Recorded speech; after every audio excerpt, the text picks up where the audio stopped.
Hey there, adventurers! Welcome! Today, we're about to embark on an epic fantasy journey with a golden compass. Imagine a world where your soul is not inside you, but living in the form of an animal companion. Add in a majestic kingdom of polar bears and mysterious witches, and you've got a story that's packed with magic, danger, and adventure. Ready to dive in? Don't forget to smash that subscribe button and ring the bell so you never miss out on more thrilling tales like this one. Let's get started. The story begins with the reveal of a legendary artifact, a golden compass, forged in ancient times and said to possess the power to unveil anything one desires in the world. Fearing its immense potential, the government sought to eradicate all such compasses, except one, which mysteriously survived. Enter Lyra, a spirited and fearless young heroine. We first meet her standing near the castle's edge, confronting a group of daring children who have wandered too close. Cross the invisible wall, and you'll never come back, she warns, her voice carrying an air of authority. Uneasy but curious, the children retreat, leaving Lyra to her own thoughts. The focus then shifts to Lyra's enigmatic uncle, a brilliant scientist shrouded in secrecy. Intrigued by his work, Lyra sneaks into his forbidden study late one evening. Among strange devices and blueprints, her eyes widen at the wonders before her. But her exploration is cut short by the sound of approaching footsteps. Thinking fast, she slips into a wardrobe just as a priest and a government official enter the room. The priest's voice is cold and urgent. "This research must stop," he insists. The official, however, counters with quiet determination. If he succeeds, it will change everything. Their tense exchange ends, but as the official departs, the priest does the unthinkable. He pours poison into the scientist's wine. Hidden in the shadows, Lyra watches, her heart pounding. Moments later, her uncle enters, tired and unaware of the danger. He reaches for the wine, but before the glass touches his lips, Lyra leaps from her hiding place and shatters it with a desperate cry. "It's poison," she exclaims. Her uncle freezes, stunned, as she explains what she witnessed. Gratitude flickers in his eyes, but the danger hasn't passed. "They're coming," he whispers urgently. "Hide now." Without hesitation, Lyra slips back into the wardrobe as heavy boots echo through the halls. The meeting begins with an air of anticipation as the scientist steps forward, his voice steady but laced with urgency. He paints a vivid picture of the North Pole, a land once ruled by majestic polar bears, and then unveils a revelation that leaves the room in stunned silence. There are other worlds, parallel to our own, where people's souls exist outside their bodies, walking beside them as living entities. From one of these worlds emanates a strange and powerful cosmic energy called dust. With a flick of his hand, he activates a device that hums to life, revealing dust as it flows, almost imperceptibly, into humans. The room stirs with uneasy curiosity as he declares his intent to unravel its mysteries. But to do so, he needs the government's support. He pleads his case, emphasizing the importance of the North Pole in his research. The officials, intrigued and perhaps a little awed, grant their approval, pledging to fund his expedition. As plans are set in motion, Lyra, hiding in the wardrobe of the gathering, leaps to her feet, her eyes alight with determination. "I'm coming with you," she declares, her voice ringing with youthful defiance. The scientist's face darkens. He hesitates, then leans in close, his voice barely a whisper. "This journey is dangerous, Lyra. There are those who fear what I might discover. Fear it enough to kill." He reveals the sinister truth. Some officials have already tried to silence him by poisoning his wine. "I can't risk your life," he says, his tone both firm and pleading. In the next scene, a lavish dinner was underway. The air was thick with tension as the officials urged Lyra to remain in the palace for her own safety. But just as the conversation grew heavier, a woman stepped into the room, Lady Coulter. With a confident smile, she subtly undermined the officials, dismissing their concerns with a casual, "Just take it easy."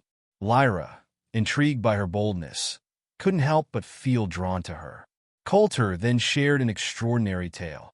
She had once ventured to the far reaches of the North Pole and encountered the polar bear king, a creature of immense power and wisdom, yet bound by an ancient, unchangeable form. He longed for a human soul, to be free from the limitations of his bare body, to have the power to separate his essence from any creature. The king's wish was clear. He wanted to become human.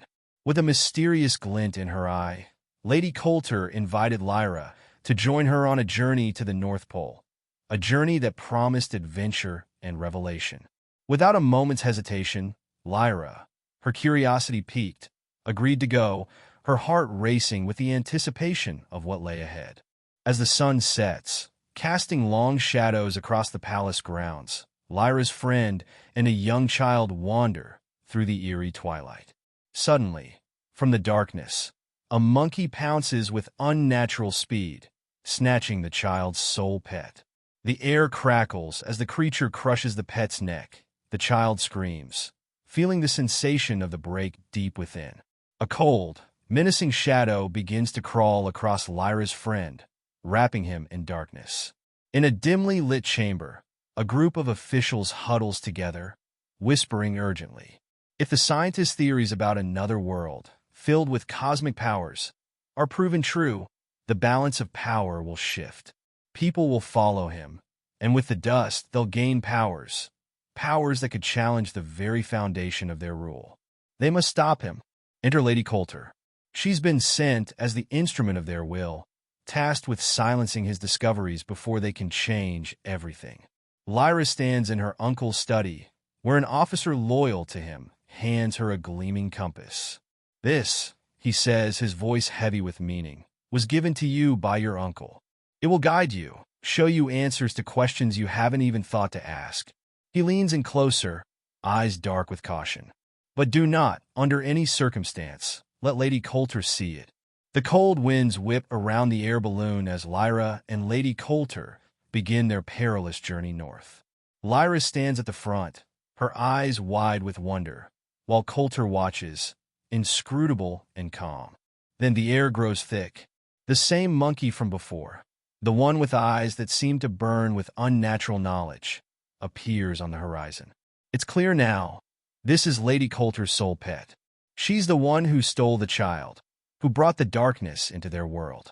Unaware of the true depths of the danger, Lyra arrives at Lady Coulter's imposing palace.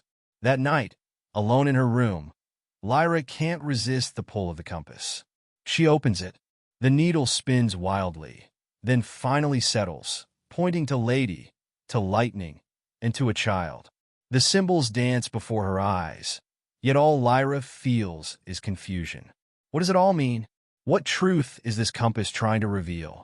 Days went by, and Lyra explored every corner of the city alongside Lady Coulter. One afternoon, Lyra, filled with curiosity, inquired about their journey to the North Pole to see the dust. Lady Coulter's face twisted in shock. "How do you know about dust?" she snapped, her voice laced with anger. "Never ask about the North Pole or dust," she commanded. Her irritation then turned to Lyra's handbag, which she suddenly despised, demanding it. Hesitant, Lyra held on to it, but when Coulter's pet viciously attacked Lyra's, she had no choice but to surrender the handbag, reluctantly agreeing to follow Coulter's every command. Lonely and troubled, Lyra sat in her room, and one of her pets, sensing something amiss, grew suspicious of Lady Coulter, particularly after her furious response to the mention of dust.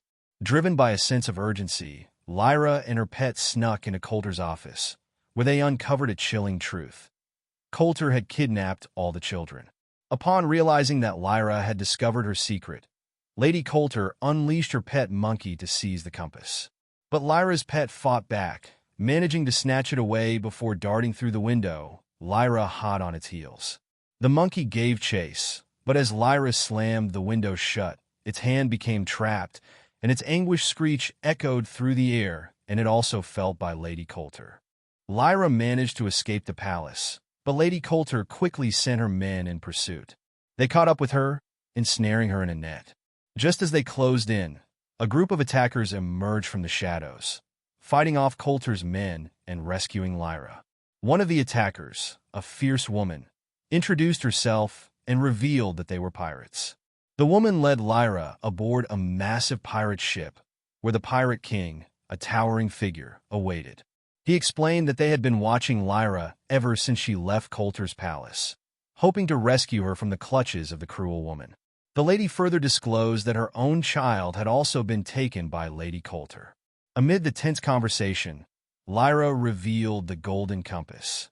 The moment it was shown, everyone on the ship was taken aback, their eyes wide with awe and disbelief. However, no one knew how to unlock its secrets. Determined, Lyra held the compass and after a moment of concentration, began to see fleeting images flash before her eyes, visions that left the room in stunned silence.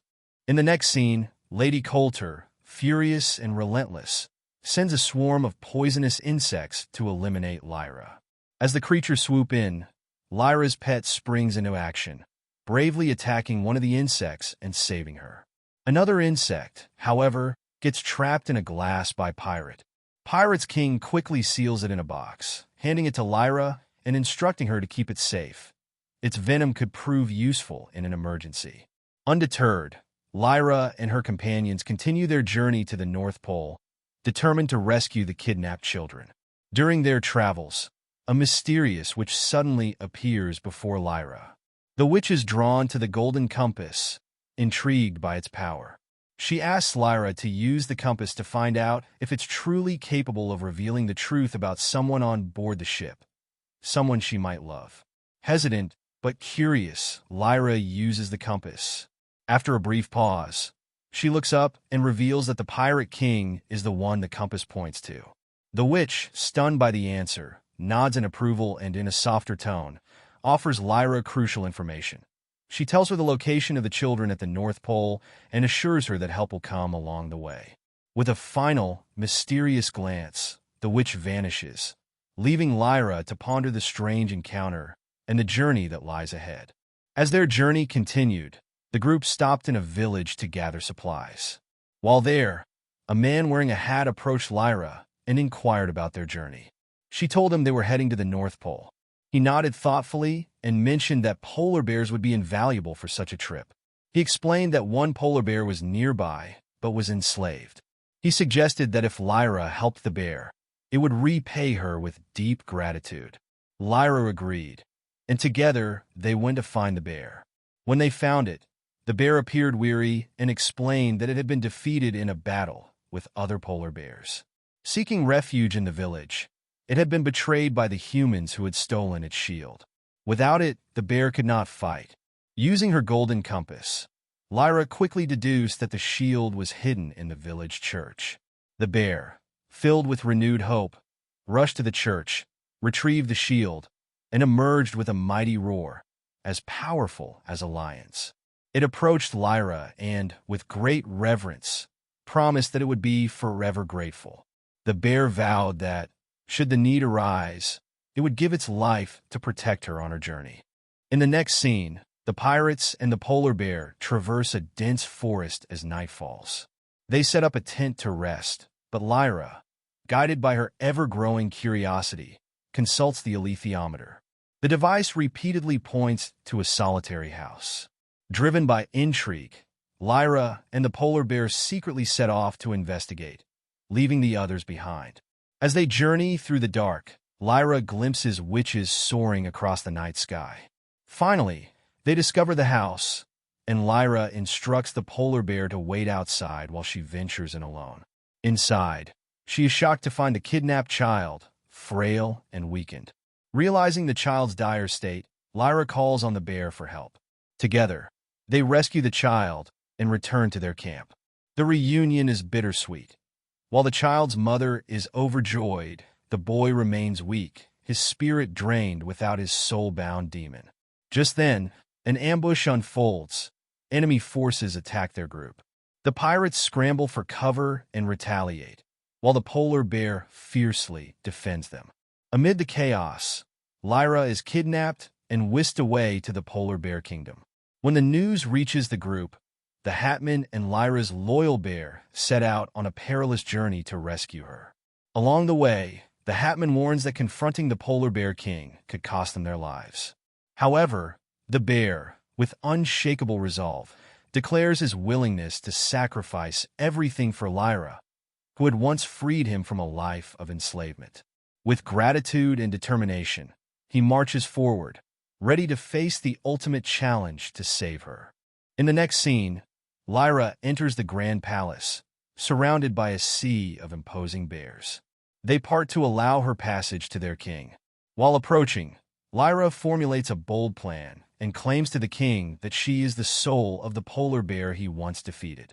The king, enraged and skeptical, dismisses her claim, arguing that a worthless bear like him could never acquire a soul, as souls cannot leave their owners. Lyra counters by explaining that witches' souls can detach from their bodies at will, a gift granted to them by birth. She then cunningly offers to become the king's soul, manipulating his pride and ambition into challenging her bear to a fight. Intrigued by the prospect of gaining a soul, the king accepts. Lyra's bear approaches, and she quietly apologizes, confessing that her lie to save herself has led to a fight that could cost him his life. Unfazed, the bear reassures her, saying, "Don't worry. I've been waiting for this moment. He enslaved me, but this time, I will defeat him." The fight begins, an explosive clash of raw power and determination. The king bear gains the upper hand, knocking Lyra's bear down, but her bear fights back, throwing the king bear to the ground. At a critical moment, the king bear sinks his teeth into Lyra's bear's paw, severely weakening him. Just as the king bear prepares to deliver a killing blow, Lyra's bear, driven by memories of his suffering, summons his remaining strength and strikes a decisive blow. The king bear collapses, lifeless. The crowd of bears witnesses the battle in stunned silence before roaring their approval, recognizing Lyra's bear as their new king. Lyra, triumphant, watches as the bears reveal the location of the kidnapped children. Armed with this critical information, Lyra and her bear set off on their next mission. As they near their destination, they come across a narrow bridge designed for humans. Lyra crosses, but the bridge crumbles behind her. Seeing this, the bear instructs Lyra to stay put while he goes to summon the pirates for help. Lyra, driven by curiosity, approached the mysterious building. A security guard opened the door and, seeing her, mistakenly added her to the group of kidnapped children. Inside, Lyra spotted her friend, but discreetly signaled him not to reveal their connection. Understanding her gesture, he stayed quiet. Later, Lyra approached him and asked what was happening. He explained that the children were being prepared for a visit to another world where their power could be increased, after which they would be released. Hearing this, Lyra convinced him to help her sneak into a restricted room. Using her compass, she tried to uncover what was going on. Meanwhile, Lady Coulter entered the room for a meeting. Startled, Lyra hid under the table. During the meeting, Coulter revealed that Lyra's uncle, who had traveled to the North Pole, had been captured. However, he had struck a deal by funding his captors to support his research. Coulter revealed her plan to send men to kill him to prevent further interference. While the group was discussing, they discovered Lyra hiding. She was captured and strapped into a machine designed to separate her from her demon, Soul's Pet. As the machine began its work, Lyra screamed in pain. Suddenly, Lady Coulter entered the room, shocked by what she saw. She stopped the process and rescued Lyra, though her actions were motivated by her own cunning agenda. When Lyra woke up, frightened, Coulter comforted her. Lyra asked why the demons were being separated. Coulter lied, claiming the government had decided this to protect children from the harmful effects of dust. Feigning belief, Lyra asked Coulter to separate her demon as well. Sensing Lyra's distrust, Coulter told another lie, saying, "I am your mother, and your uncle is your father." Lyra pretended to accept the revelation. Then Coulter asked her to hand over the compass for safekeeping. Clever as ever, Lyra handed her a box containing a poisonous insect sent by Coulter herself. When Coulter opened the box, the insect bit her, rendering her unconscious almost immediately. Using this opportunity, Lyra escaped. She rushed to the lab and destroyed the soul-separating machine by hurling an object into it. She then freed the kidnapped children, and together they fled the building. However, security guards blocked their path and unleashed wolves to attack them. Just as the situation seemed hopeless, Lyra's loyal bear appeared and fought off the wolves, urging Lyra and the children to run. As they made their escape, the leader of the guards confronted Lyra and was about to attack her. A witch appeared just in time, saving Lyra by killing the guard. Soon, other witches joined the fight. Meanwhile, Lyra's bear was captured by the guards and struggled to break free. At that crucial moment, pirates arrived and helped the bear escape. With the combined efforts of the bear, the witches, and the pirates, the guards were defeated. Lyra smiled in relief, grateful to see her bear safe. However, the remaining guards managed to rescue Coulter, who escaped. In the aftermath, Lyra used her compass to locate her father. To her shock, the compass revealed that her father was in fact her uncle and that he was in another world. Resolving to find him, Lyra decided to journey to that world. And so, the story ends. Thank you for watching. If you enjoyed it, please like and share your thoughts in the comments. Your feedback helps us improve. Take care and goodbye.